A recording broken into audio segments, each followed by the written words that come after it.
I owe a lot to the Insidious films.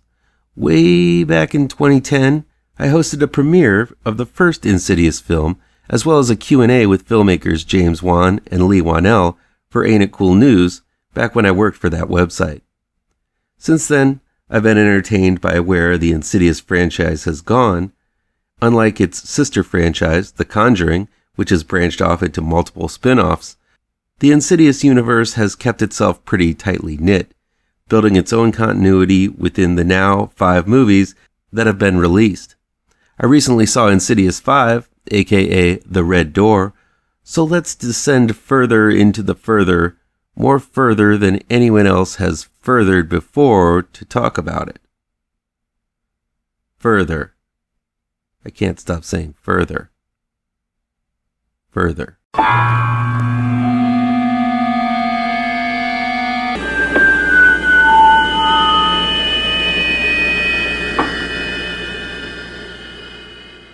Welcome back to ML Miller Frights.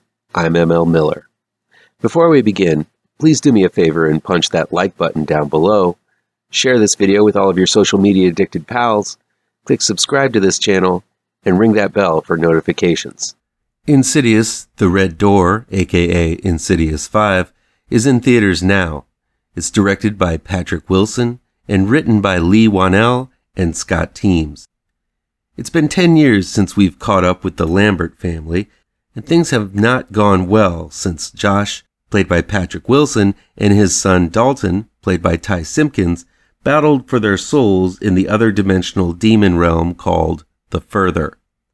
For their own protection, Josh and Dalton were made to forget all memory of the Further via hypnosis.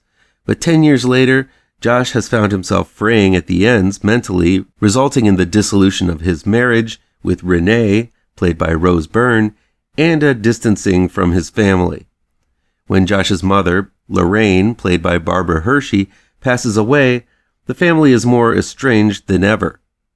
With Dalton heading off to art school, Josh thinks this is the perfect time to try to mend fences with his son by offering to help move him to a new school.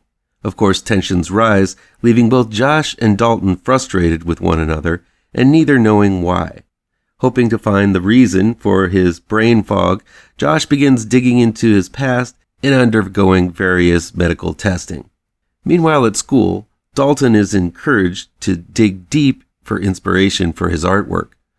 Both Josh and Dalton find themselves remembering snippets of their past, once again opening a portal to the Further and letting all sorts of demons from the past out to haunt them once again.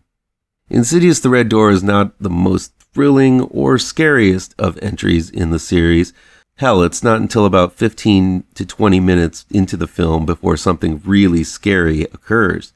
Sure, there's some ominous stuff going on, like a recap of the hypnosis scene from Insidious 2, and a creepy shadow person doing its best It Follows imitation in the rearview mirror of Josh's car in the opening sequence, but gone seems to be the day and age where a jump scare was required every 3 to 4 minutes in a Blumhouse film. At the time, between Insidious 3 and 4, when the jump scare was king, I would have welcomed this development to a more laid-back and patient form of storytelling.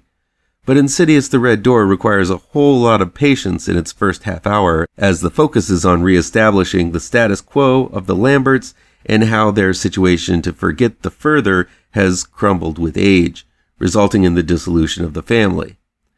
I get it, Insidious has matured a bit, but I would have welcomed a little bit more of the shock and awe that made the first Insidious such a powerhouse of a film.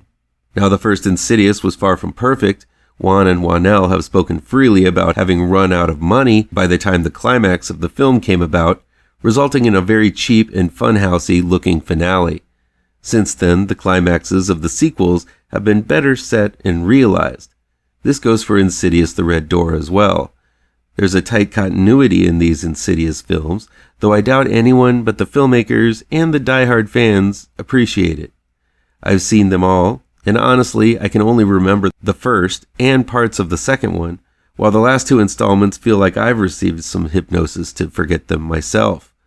What I do know is that the Insidious films were known as sort of the jumpy funhouse shock franchise, leaving the deeper stuff to the Conjuring universe, with Ed and Lorraine. In many ways, the more mature attention to family and character development makes this Insidious outing feel more like a Conjuring installment.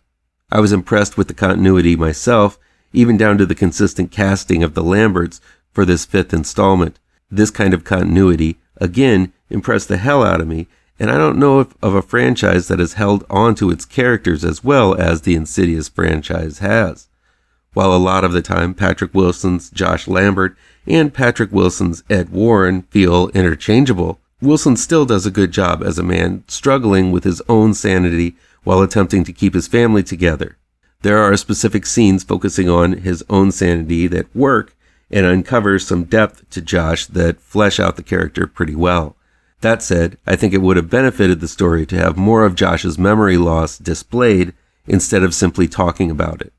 Later in the film, Josh is attempting a memory game to help him try to piece his memories back together, but up to that point, despite the hypnosis which made him forget 1 year, no memory problems were addressed. This scene doesn't really fit into the narrative and only serves as setup for another jump scare ruined by being featured in the trailer. Most likely these scenes were edited out, but I feel it leaves a gaping hole in Josh's narrative development. Instead, the focus of the movie shifts from Josh, Wilson, to Dalton, Simpkins, and while he could play a doppelganger to Dahmer's Evan Peters, Simpkins holds his own as the lead in The Red Door. The cliched art class, which of course relates exactly to the problems Dalton is going through, is a tired trapping in horror films, but Simpkins pulls them off as the angsty kid artist with a hazy past. That said, I think splitting the narrative into two, following both Josh and Dalton, really takes away from dealing too much into a single character. This can be a benefit, as the story can switch to the other star when things get calm or dull, but it also splits the investment, and personally, I found Wilson's quest to figure out his demons to be the more interesting of the two stories, though I feel the movie wanted me to be more invested in Dalton's dilemma. Cameos from some familiar Insidious faces abound in The Red Door. They are fun, but ultimately distract from a decently structured plot. Sinclair Daniel works for the most part as Dalton's roommate Chris, though her inclusion and prominent role in the film screams of a producer hoping to catch the interests of the quote-unquote urban crowd. She's sassy, and of course tells it like it is, often undermining Simpkins' attempts to understand the further and playing the audience character of telling him to just leave well enough alone. Still, Daniel manages to show a lot of charm in her performance, making what would be an annoying character digestible. I feel that as a 5th installment to a horror franchise, The Red Door is stronger and tighter in continuity than it should be. While the shocks are at a minimum and the biggest jump scares were spoiled by being prominently featured in the trailer, the fact that this feels like a story the cast and crew were invested in almost makes up for the lack of potent scares. I don't want to say Patrick Wilson did a bad job with his first outing as director, but I feel his timing felt off compared to what Whannel and Whannel had established in past installments. Insidious: The Red Door reveals some solid secrets and moves the story forward a skosh for the further and all involved in it. Of course, there's room for more, and I'm sure we'll get another installment plunging us even further into the further. And though this was a far cry from the shocks I got from the first Insidious movie, it still is a capable expansion of the Insidious universe. By the time the credits rolled and that cringy song by Ghost and Patrick Wilson on vocals played, I found myself muttering, "Not bad," which is not a ringing endorsement for Insidious: The Red Door, but an accurate reaction nevertheless.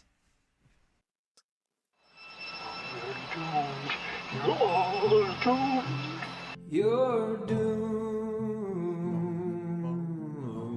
to live the life you're meant to be, stuck inside your reality.